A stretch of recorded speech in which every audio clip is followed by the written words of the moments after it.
Сега са... Да, ти. Ще обясня. Гамите на припева малко ще ги посменя, защото много еднообразни са. Добре. Иначе почвам. Антиразводно. Абе, да ти кажа правото, и аз си сто при своята. По-добре ли бе какаото, да го сменяме с соята? Истории тъжни, истории смешни, истории вчерашни, истории днешни, истории тъжни, истории смешни, истории...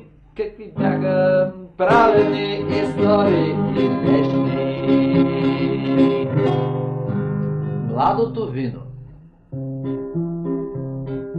Виното кипипа се смирява, яроста в бутилката се стапя, и какво ли друго му остава, след като му турят тапа? Истории тъжни, истории смешни, истории вчерашни, истории днешни, истории тъжни, истории смешни, истории праведни, истории грешни. Приемственост.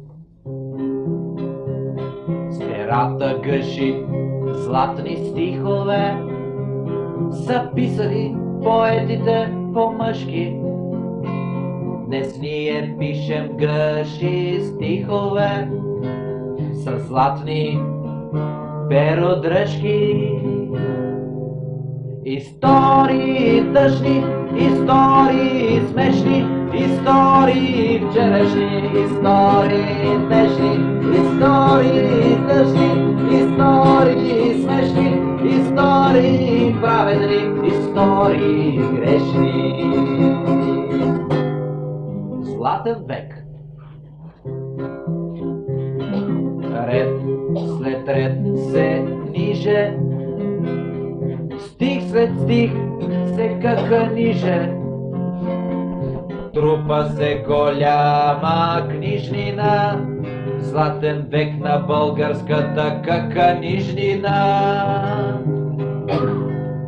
Истории тъжни, истории смешни, истории вчерашни, истории днешни, истории тъжни, истории смешни, истории праведни, истории грешни. Еди си как.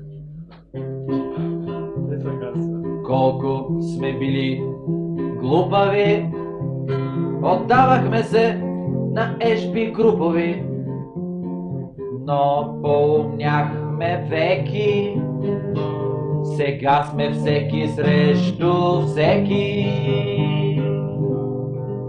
Истории тъжни, истории смешни, истории вчерашни, истории днешни, истории тъжни, истории смешни, истории праведни, истории грешни.